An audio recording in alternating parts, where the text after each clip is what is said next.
Off-meta decks are a blast to play, but sometimes it can seem almost impossible to find a good list that can actually win some games. So in this video, I put together the 5 best off-meta decks that you can use to climb in January. Hey guys, I'm Funky Monki, one of the best off-meta deck builders in the world, and normally on this channel, I highlight my own homebrew off-meta decks, but today's video isn't about me, it's about you guys. I noticed that there's tons of resources to find meta decks, but not a whole lot of places to find fun off-meta decks. So I scoured the internet to come up with these 5 best off-meta decks that you can use to climb in January. So without further ado, let's kick it off with number 1. So first up on this list of off-meta decks is going to be this Dragon Paladin. Overall, this deck has a 51.8% win rate, and this deck looks like a lot of fun. So this is going to be a Renathal deck, and it's going to be a tempo deck. So you just want to be curving out your dragons while fighting for the board and making trades, because we don't have a whole lot of face damage in this deck until we can get to our big late game bombs like our Cariel and start hand buffing our dragons, or to our Kazakusan. To help find the Cariel and our Kazakusan even faster, we are using the Order in the Court, and the only other spells besides that are going to be the Flight of the Bronze and our board clear combo, which is the City Tax and Equality. And because we're running so few spells to help find that board clear combo faster, we are using the Knight of Anointment to draw our Equality. And if we're playing against a lot of burn decks out there like Demon Hunter or Frost Death Knight,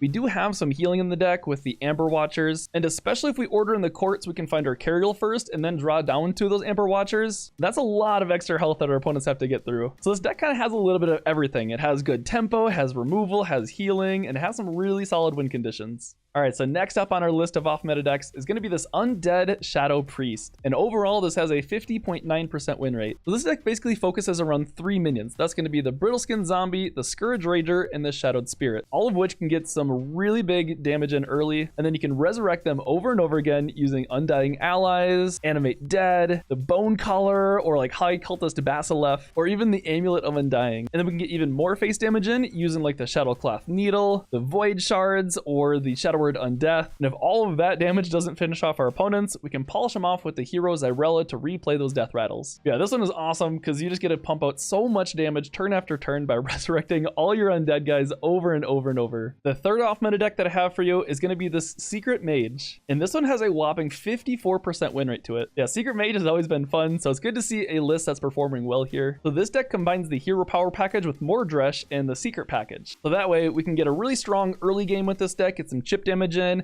and then play some secrets around turn 3 to 4 to mess with our opponents while we keep getting more chip damage in with our minions and our hero power, and then we can polish them off with the Mordresh. We do also have the Magister Dawngrasp in here as well too, which replays a lot of these secrets and gives us that upgraded hero power so we can keep up in those long matches. A couple of my favorite cards in this deck are going to be the Contract Conjure, because you can play this as soon as turn 3, which is just insane tempo. And my favorite card in this deck is going to be Orion Mansion Manager, because if you just have just 1 or 2 secrets on the field, it can be really hard to play around, and sometimes he can feel like he's just going infinite and win the game by himself. Yeah, if you love smorking and messing with your opponents, this will be a good deck for you. This next deck was actually made by me, and this is going to be an Unholy Death Knight. Overall, this deck has an even 50% win rate, and although that's not the greatest, it does look to be the most promising Unholy deck out there if you want to have fun with the Unholy rune. This is going to be another Renathal deck, and it's a tempo deck, so we just want to be getting ahead on the board early and really fighting for board control, so that way we're always ahead on board. We can get our minion chip damage in and polish them off with a Grave Strength. We can also make some massive boards in the late game using Lord Marrowgar and the Scourge, and if our opponents manage to clear both of these boards, then it just fuels up our Sire Denathrius so we can win that way. And because this deck is so minion focused, there's going to be a lot of infusing cards in here like that Denathrius, or we have Famished Fool for a ton of card draw, or Sylvanas to steal something. And I know some of the weaknesses to Unholy are going to be like board clears and healing, like what Frost and Blood have. So to make up for that, we have a lot of Discovers in here. So yeah, with all those Discovers and how much tempo this deck has, it's a lot more versatile than it looks. Yeah, this deck was so much fun making it and playing it, so I hope you enjoy this one as well. And hopping into our last deck, but certainly not least, is going to be this Aggro Demon Hunter. Overall, this has a 54.5% win rate, and after the Renathal nerf, this deck became so much better because beating 35 health instead of 40 for an aggro deck is a big difference. So this deck is really interesting because you just want to be dumping your hand as fast as possible, using cards like Dispose of Evidence to discard a card from your hand, or the Bibliomite, so that way you can take advantage of cards like the Magnifying Glaive or the Sightless Magistrate to refill your hand. And this deck has a lot lot of damage to it, so you can get some really fast wins. And because there's so many cheap spells in our hand that we just want to be dumping out of our hand quickly, we can take advantage of the Naga package with the Vicious Slither Spear and the Lady Sitheno. Yeah, this aggro Demon Hunter has kind of flown under the radar, but now that the Renethal nerf is here, I have a feeling that we'll be seeing a lot more of this deck. Well, that's going to wrap up these top 5 best off-meta decks for you to climb with in January. I hope I'm able to help you guys have more fun in Hearthstone by providing these new decks for you. And if you found this video helpful and if you want me to keep doing this series every month, then let me know by leaving a like on the video down below. And if you love off-meta decks, I've dedicated this channel to creating and refining the best off-meta decks in the world, and I've promised to never net deck. So if you want to see the most unique decks you can't see anywhere else, then consider subscribing, and I'll see you in the next video.